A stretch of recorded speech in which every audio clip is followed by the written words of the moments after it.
the, uh, the hooks from the crane, bang, hit you on the head.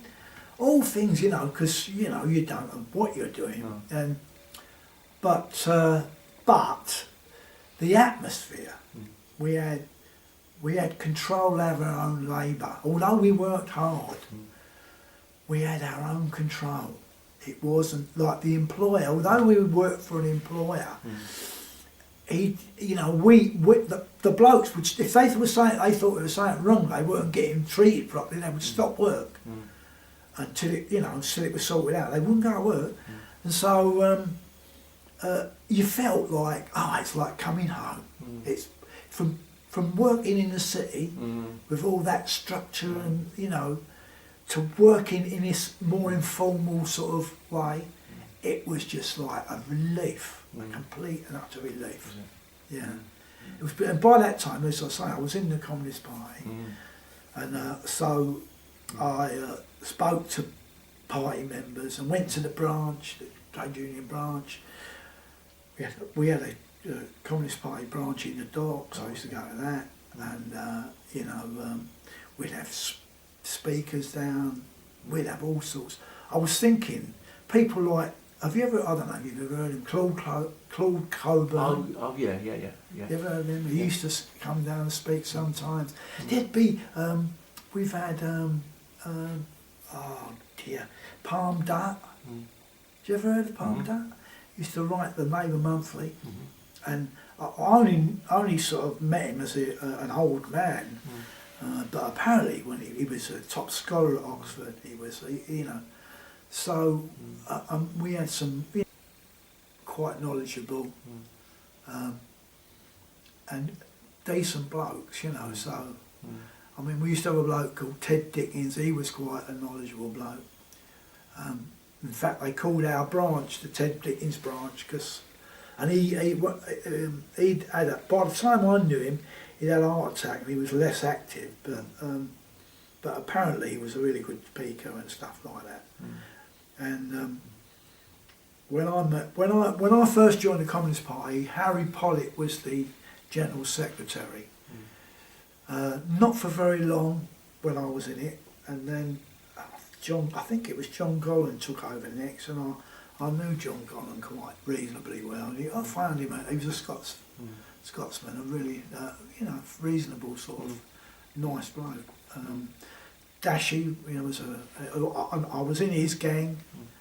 He didn't have the gang, but I was in the same gang as Jackie Dash, and there was a place, a cafe outside the dock. I used to call it the Kremlin. All the blokes used to call it the Kremlin because that's where all the lefties used to go in there. So when you had a bit of spare time, you went in there, and there'd be all sorts of debates going on, and there was always someone who was an expert in some field or other. Like I remember there was a bloke. When I used to work for the Blue Star, there was a bloke there who used to breed world-class fish, and even Harry Seacombe used to go and buy his fish off of him. I'm talking about tropical fish. And there was always someone who knew something, who had an expertise in something, and like people would be interested in antiquity and things like that. It was amazing. Obviously other people would be experts in gambling, stuff like that, or drinking.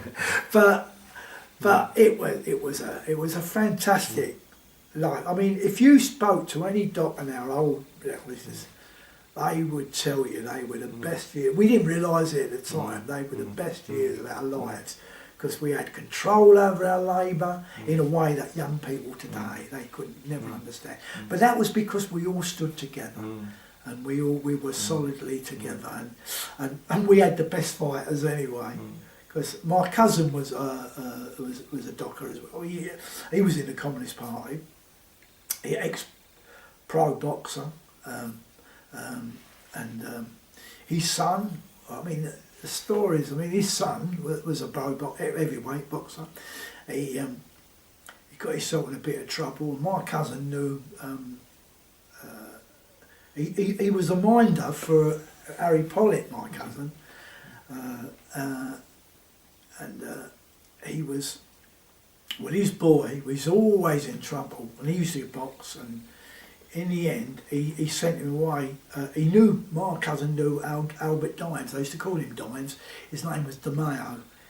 He was like, I suppose you'd call him the mafia representative in England, you know. But my cousin knew him, and he knew the twins. He knew, you know, and he knew. So he sent his boy to Florida, to Angelo Dundee, and he boxed in America for a bit. And but he was a wild kid, another wild, and perhaps our family produced him. But he was a wild. He could never. He was always larger than life, but always getting himself in. I mean, he copper and things like that in America and all that. Oh, he's got himself in loads of trouble. And yeah, well, anyway, my cousin, he, as I say, we used to be in the Communist Party together, and everyone respected him as well. So, you know. So did the Communist Party did the Communist Party have influence in the dock? Was it? Oh yeah, I'd say absolutely. Yeah, I mean, in a way that probably not. I mean, well, judge it on the militancy, on the number of stoppos that we used to have. You know, I mean, there'll be stoppages in the dock every day of the week. You wouldn't hear them; they wouldn't be in the press, but. Because the nature of the job itself, because ships are at sea and the cargo shifts sometimes. If they've had rough seas, the cargo shifts. When the cargo shifts, it all messes up. It's not done in neat rows or whatever. So to get it out, it takes a hell of a lot more than perhaps of a normal ship coming without, you know, that hadn't been in rough seas. So there'd always be a, you know, well, what are we getting paid extra for doing this, you know, and there'd always be issues. Or there'd be one ship would have long cupboards, and you had to bowl perhaps wool out of the cupboard, or alleyways, and you'd have to bowl them out. So it was different. If you've got them in the square, they're easy up. But if you've got to bowl them out, it's all extra. So you want so much for going in the cupboard. So there's always reasons to have disputes. You know. Yeah. And you became a shop steward. Is that right? Yeah, I did. Not for a few years, because I changed when they first introduced shop stewards in the dock.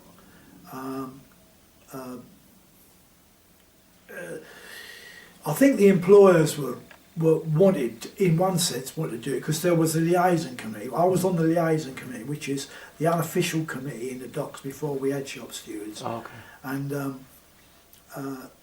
we used to run a series of strikes from there.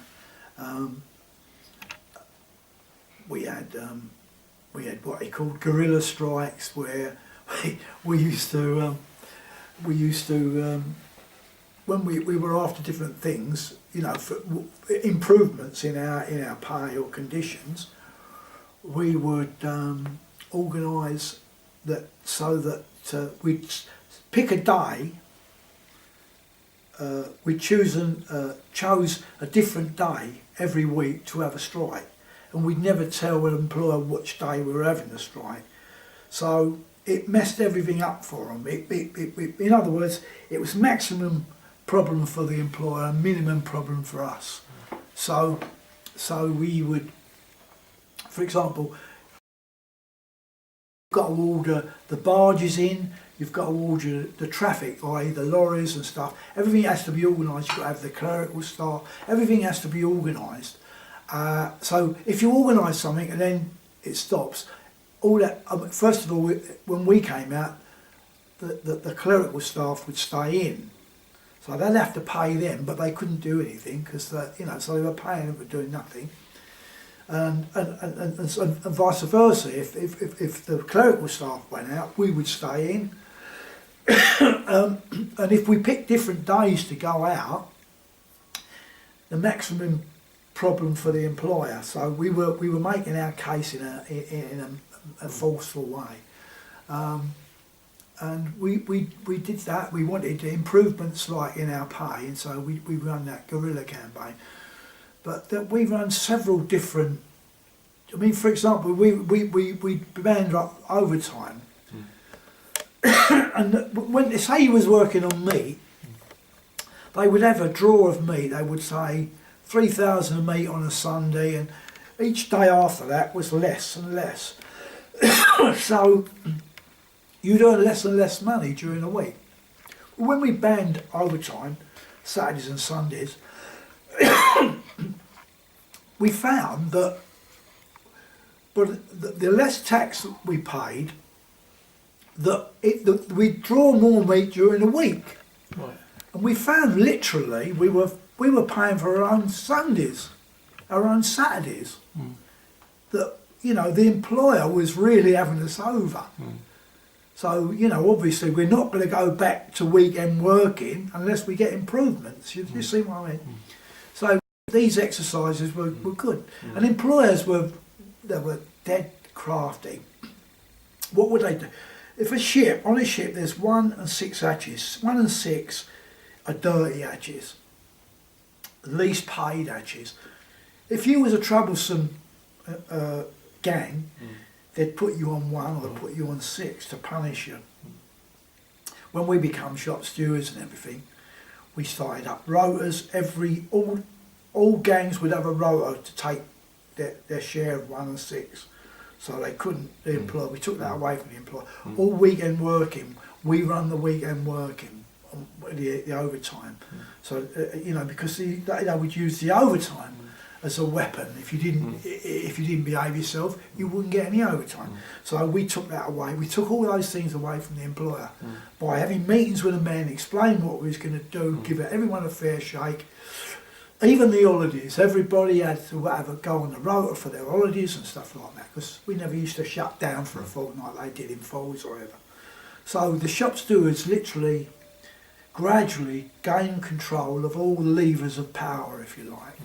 And, you know, not for its own sake, but in the interests of the men. You know, that was our own interest. In 1968, there was a bit of an incident in the dock, wasn't there, when it seems that the dockers were allying with Enoch Powell, or they were rallying behind Enoch Powell. What was that like? Well, I have to say that was the worst.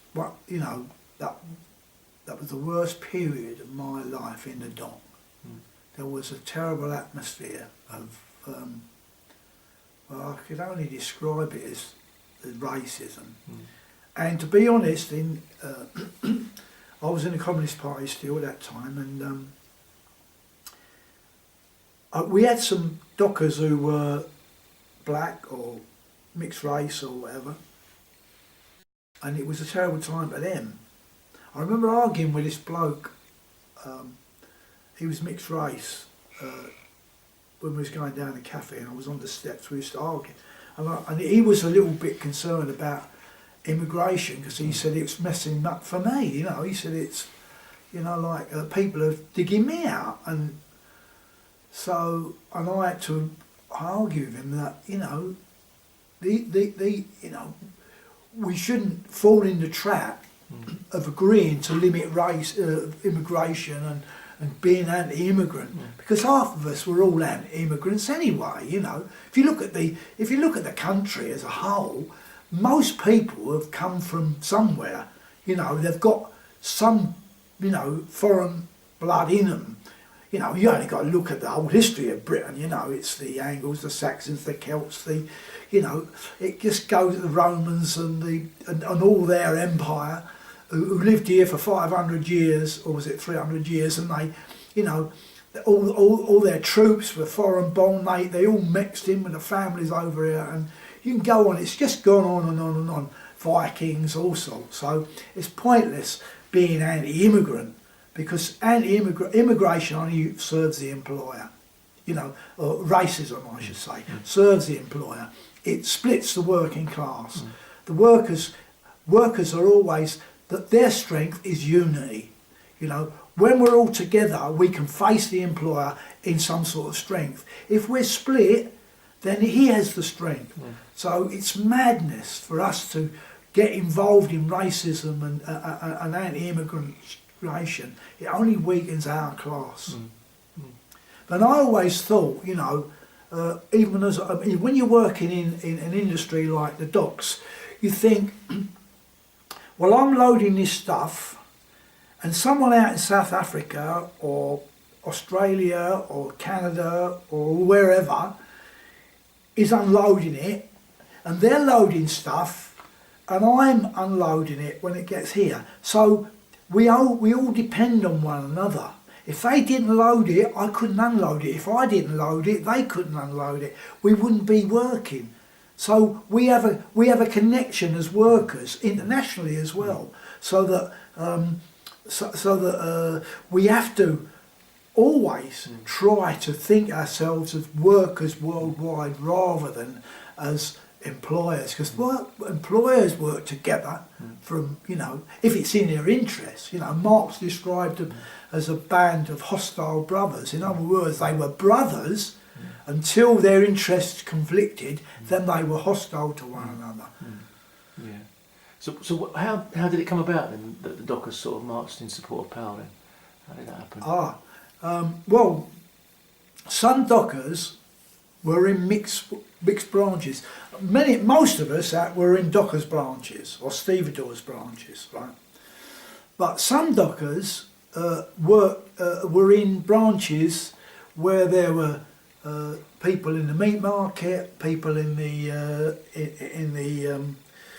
Spitalfields and stuff like that, you know, and general branches, in other words.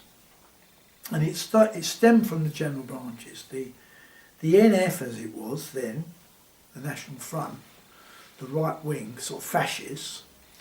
Some of them were in branches in some of the markets, and they brought it down to the docks. And of course, it was true, because when you work in docks, we had railways running through the docks, and when people were coming, say, and landing at Tilbury from the West Indies or wherever, some of those trains were running through the dock, and it could seem like you were being inundated with people, and you know, and of course when you're working class and you live in working class areas, your resources are not as good as they are in upper class areas or middle class areas. So and inevitably people from who are immigrating into Britain or out of Britain, they're going to share in they move to the poor areas usually. They're very unusual if they're not poor, unless they're billionaires from Russia or wherever. And so they move into areas, and that obviously weakens our resources, if you like. So we have to share our meagre resources. But at the same time, you have to realise that may be the case. And we have to fight for a better big piece of the cake to be put into our areas. But to split the workers from one another is absolutely dangerous, because it plays into the hands of the employers. Okay. But as I say, going back to Enoch Powell, we were confused, like in the Communist Party. We never experienced this kind of racism before in this sort of way. Because as I say, we had some black dockers. And so we were at a loss what to do, and I know I was in a gang, and I had a row in the gang I was in, and I said, there's no way I'm going out on strike over this issue. There's no way I'm going to do that, and I'm not going to the meeting, because if I go to the meeting, I take part in the meeting, I've got to accept the decision of the meeting, and so I'm not going. I'm staying at work. And I had terrible rows about it, and so anyway,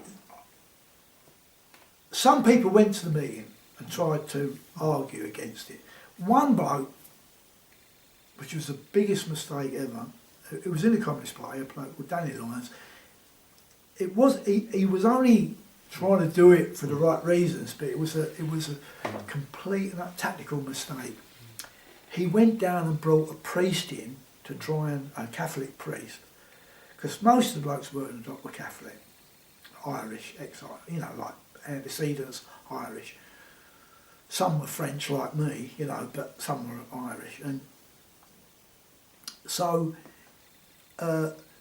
this didn't go down well because a lot of blokes, there's always been in the past, the church had interfered with elections in the TNG.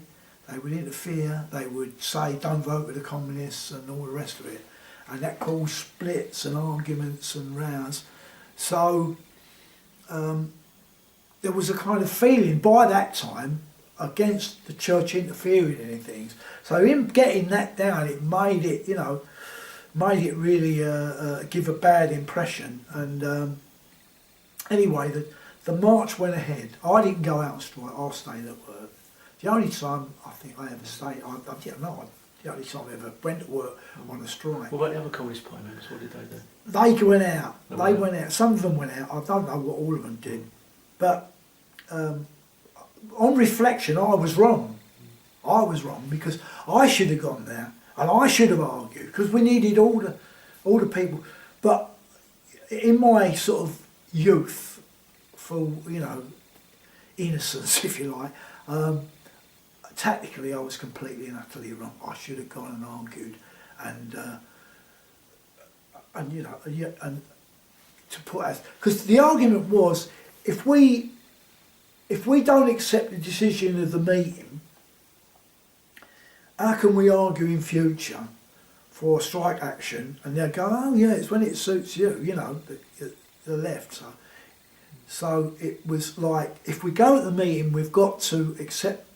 We've got to go out, whether we like it or not. We don't have to go to the march. The left obviously never went on that march. But we've got to come out and strike to show solidarity. Me, I made a tactical mistake by staying in. But for the right reasons, but I was tactically wrong.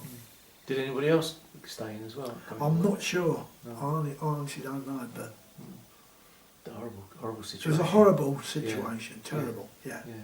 Was there any repercussions after that? Did the NF try to organise within the docks as a result, or what happened? Well, they did. I mean, the bloke who actually, I can't remember his name now because my memory's fading a bit, but I can remember events, I can remember people, faces, but I can't remember necessarily their name. But I remember talking to the bloke who was the one the most vociferous. His name was Harry, but I can't remember what his surname was now. And he said to me afterwards, the worst day's work I ever did. He said, because I had the National Front staked outside my house trying to get me to join the NF. And there was no way I was going to join. He said, I did it because I thought that we couldn't take any more people, but I wasn't a fascist, but they jumped on the bandwagon and obviously tried to push it that way. So did the Communist Party have to try to rebuild its organisation after that, or its kind of credibility after that, or did it just kind of? No, I think I don't think it lost credibility amongst dockers. No, I think no, certainly we didn't. But no, it was a terrible experience though. Yeah. But okay. What else do you want? I was just going to ask about, like in the early 70s, then dockers then were facing the onslaught of the Tory government, weren't they? And some dockers ended up in prison. Yeah, I mean, obviously, our employers, we worked under the auspices of the National Dock Labour Board scheme. That had been brought in 1947. Now, my dad said there was a scheme in 1942, which was a sort of like, it was a wartime measure. And he always argued that the 1942 scheme was better than the 1947 scheme under the Labour government. But the 1947 scheme was brought in by Ernest Bevan, who had been a docker from the age of 14. He'd been a docker in Bristol docks. He'd become the leader, the General Secretary of the Transport and General Workers Union, and subsequently Minister of Labour in the Labour government, in the wartime government. And be fair to him, and I was, you know, completely opposed to him, he was a right winger. But to be fair to him, and he didn't play a very good role in the 1926 general strike, but to be fair to him, he did endeavour to try and make dockers' lives a bit easier by introducing legislation that would give some measure of security in their lives. Because up until then, you know, you turn up at the dock and you know, there was no registration, and you know, you was at the behest of the employer. So,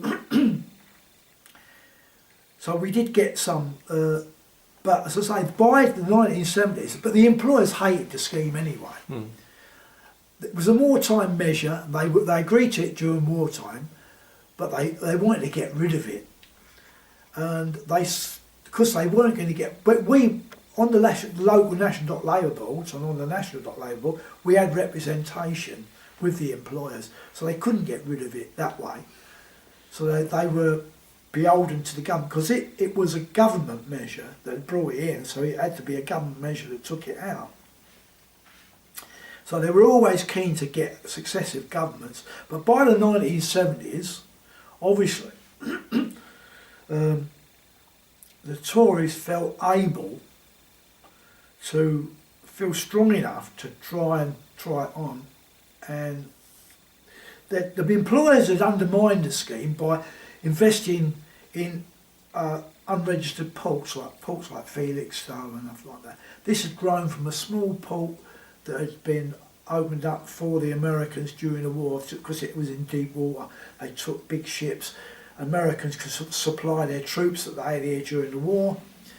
It'd gone from that to this massive modern port. And they've introduced new technology, containerisation, roll on, roll off, all that sort of stuff. They'd chosen different ports. They'd chosen Southampton because it had deep water as well. They'd chosen Tilbury because it was upriver and it was deeper. And they could get quicker turnarounds. They didn't have to rely on tidal so much. So that's where the investment was going in. But also at the same time, they were invested in what was known as unregistered container depots, inland container depots. They built one at Stratford. They built a few all over the place.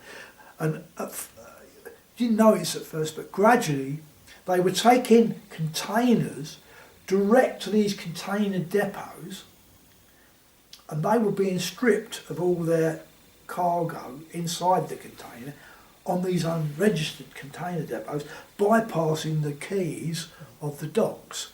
So it began affecting us employment-wise. We were rising unemployment in docks. Obviously, you're not earning as much when you're unemployed. You understand? I mean, remember, our standby money was terrible, and so people were getting really irritated and upset about it. And so we decided we were going to take action over it. The stewards started to develop what we called the cherry blossom list, the blacking campaign. You know, cherry blossom being the name of you know, when you black your shoes. Yeah, well, whatever we were blacking these lorries coming in, and that's what we did. We blacked the lorries. We refused to have any lorry that went to any inland container depot. We tracked the lorries going to these depots. Like, in other words, we had people outside these depots taking numbers of the lorries, what firm they were, what the time was, and everything. And we even followed them all over the country. So we blacked them, and eventually it led to without going into too much detail, it led to the dock strike in 1972, and where 5 dockers were imprisoned for contempt of court. Because by this time the Tories under Ted Heath had set up the Industrial Relations Court, and under the Industrial Relations Act, an Act of Parliament, and they'd set up this special court to deal with industrial issues, and they were ordered, the 5 were ordered to go to the court, to appear before the court, they refused, so therefore they were held in contempt of the court. Now, in contempt you can be held indefinitely in court, in prison. So they were then picked up and put into Pentonville prison. We'd been picketing some of the inland container depots, the unregistered places, and immediately we had a little meeting and we said, what are we going to do, you know, what is that?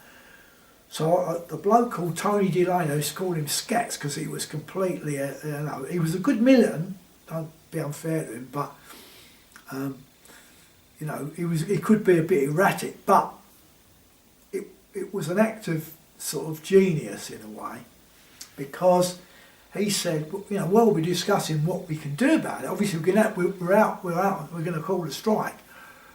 So we called a strike. But what were we going to do tactically? He said, well, we're going down the Ville. We'll picket the Ville.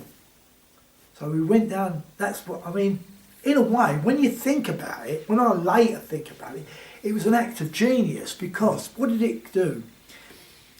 By picketing the Ville, What's that, Pentonville? Pentonville, Right.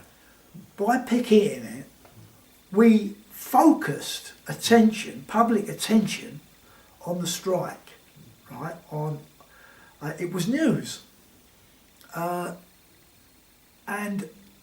it sort of helped us to spread, because we immediately think we've got to try and involve as many workers in this issue as we can, because it could have happened to any industry. Remember, the same we was on strike in 1972.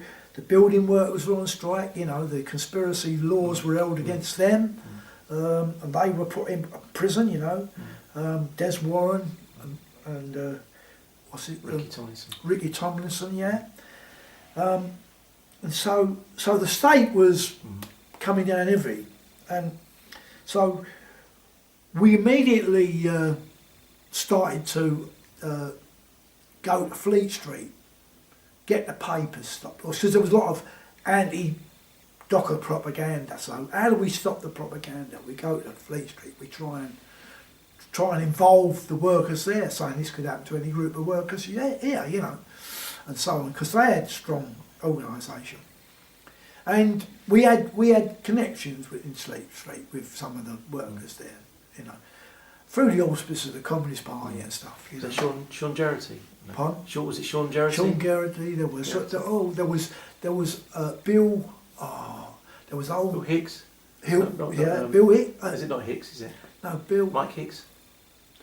No, okay. no, Bill. Anyway, we had good connections and some really good people there, and eventually they came out and stopped publishing the propaganda, and then there was a company on strike, Bright Colours, which was part of a bigger group, and the police had attacked the women who were picketing at the Bright Colours, and when we held a meeting at Tower Hill,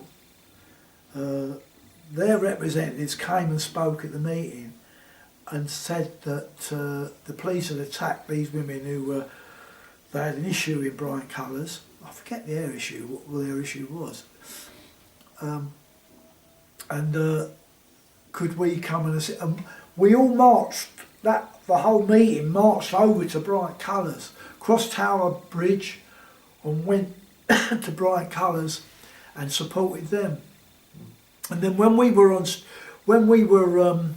you know, they occupied their factory. Bright Colours then occupied their factory, and they supplied us with materials for, you know, poster, because they were a printing firm. So they printed posters for us. They give us all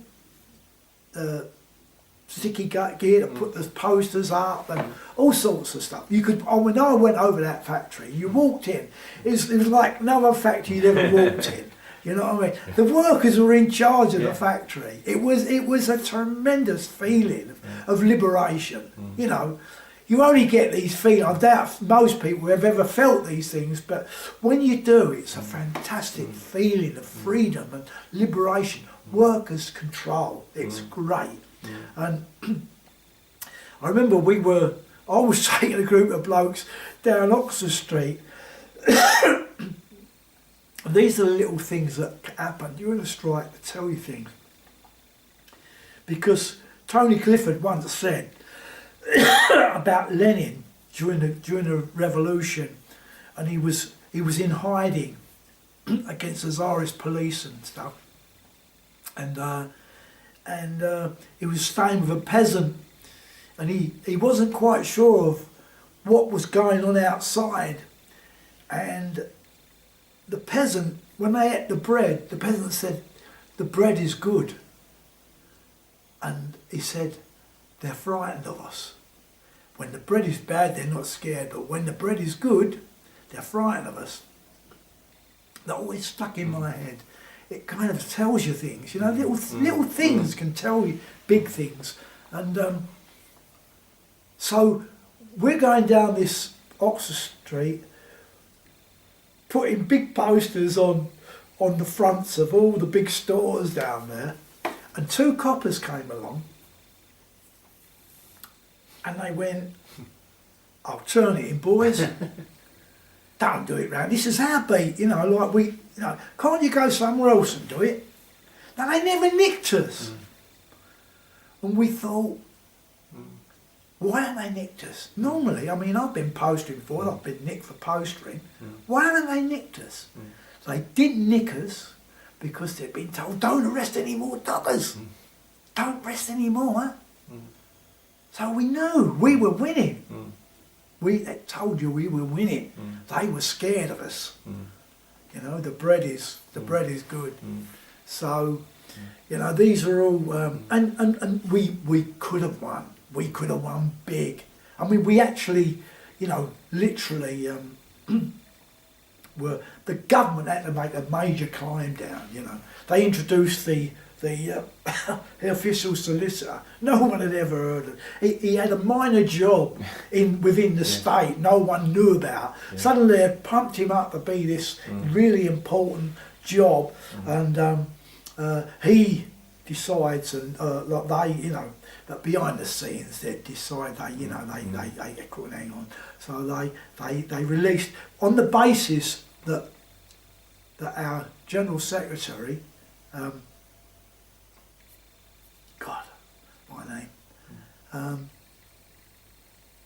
General Secretary of the time, and Lord Aldington Jones, Jack Jones, would set up a special inquiry and deal with the issue, right?